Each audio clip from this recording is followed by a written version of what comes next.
Assalamualaikum warahmatullahi wabarakatuh. Saya Safira Dila ingin menceritakan tentang peristiwa Rengas Dengklok. Peristiwa Rengas Dengklok adalah peristiwa yang penculikan dilakukan oleh sejumlah pemuda, antara lainnya Suekarni, Wikana, Aidit, dan Khairo Saleh dari perkumpulan Manteng 31 terhadap Soekarno dan Hatta. Peristiwa ini terjadi pada tanggal 16 Agustus 1945 jam 3 WIB.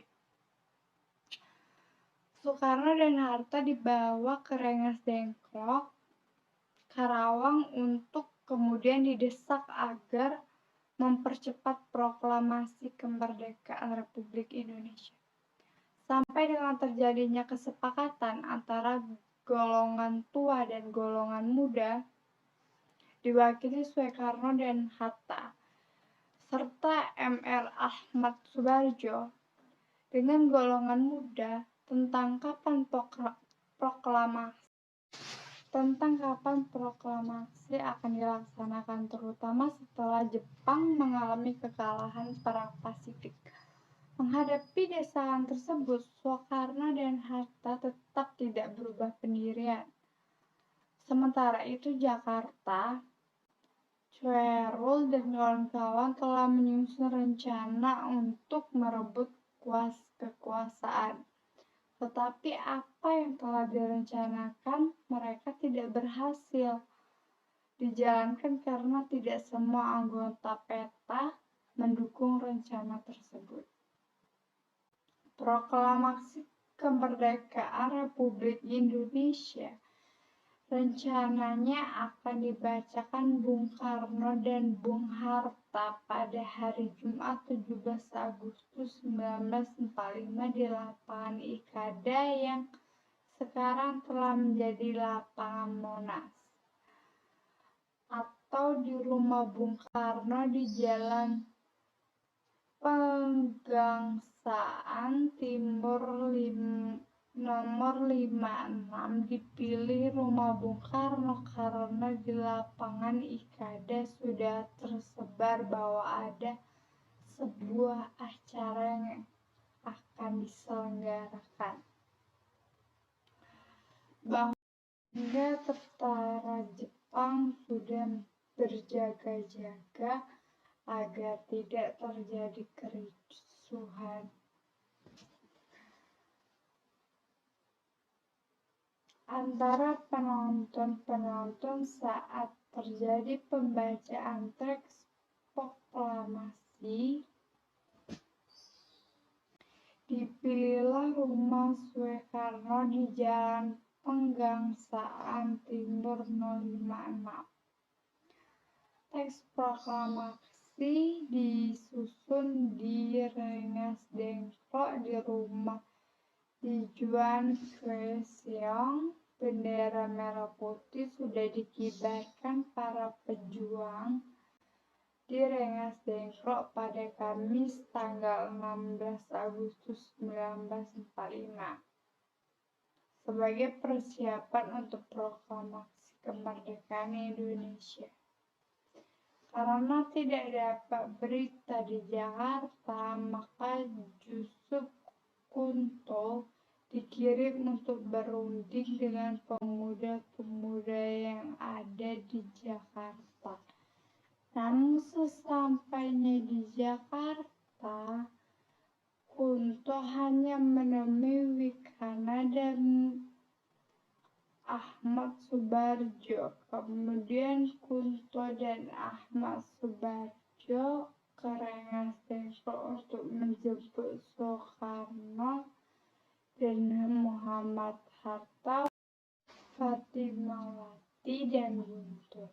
Ahmad Soebardjo mengundang Bung Karno dan Hatta berangkat ke Jakarta untuk membacakan proklamasi di Jalan Pegangsaan Timur 056 pada tanggal 16 Agustus 1945. Tengah malam rombongan tersebut sampai di Jakarta.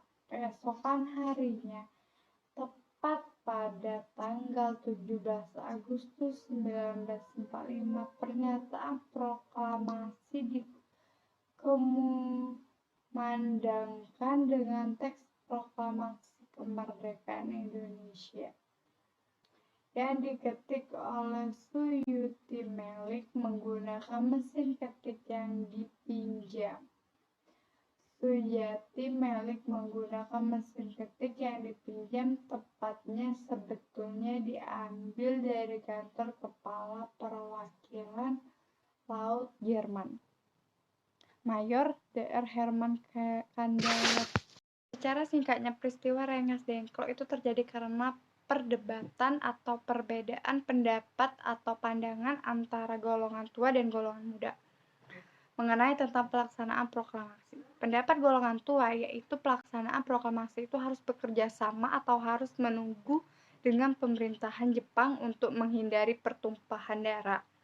Pendapat dari golongan muda yaitu pelaksanaan proklamasi dilaksanakan dengan kekuatan sendiri tanpa harus bantuan Jepang. Perbedaan pendapat inilah yang membuat golongan tua dan golongan muda akhirnya mereka menculik Soekarno. Golongan muda menculik Soekarno dan membawa ke Rengas Dengklok. Alasan mereka membawa Soekarno ke Rengas Dengklok yang pertama untuk menjauhkan Soekarno dari segala pengaruh Jepang, yang kedua karena Rengas Dengklok adalah markasnya peta. Tanggal 16 Agustus 1945 terjadi penculikan Soekarno-Hatta yang dipimpin oleh Cundanto Subeno. Di Rengas Dengklok terjadi adu argumentasi di mana Soekarno dan Hatta tetap kekeh bahwa dia tidak ingin proklamasi itu tergusah-gusuh sampai muncul sebuah kata dari Soekarno saat itu, "Ini leherku sebagai jaminannya bahwa Indonesia pasti akan merdeka. Yakinlah pada kataku ini." Dan akhirnya Ahmad Subarjo menenangkan Soekarno-Hatta dan pemuda-pemuda. Ahmad Subarjo menjamin bahwa proklamasi merdeka akan dilaksanakan selambat-lambatnya pada tanggal 17 Agustus pukul 12 siang. Akhirnya Soekarno-Hatta dari Rengas Dengklok menuju Jakarta. Hal itulah terjadi. Mereka menuju sebuah tempat, yaitu tempat perwakilan Jepang yang ada di Indonesia, yaitu Nishimura. Waktu itu Soekarno-Hatta menanyakan pada Nishimura, "Pak Nishimura, benarkah Jepang sudah kalah?" Dijawab oleh Nishimura, "Iya, Jepang sudah kalah, tapi Anda harus menjaga keamanan status Indonesia." Dan akhirnya Soekarno-Hatta dan golongan muda menuju suatu tempat rumah, yaitu untuk merumuskan teks proklamasi.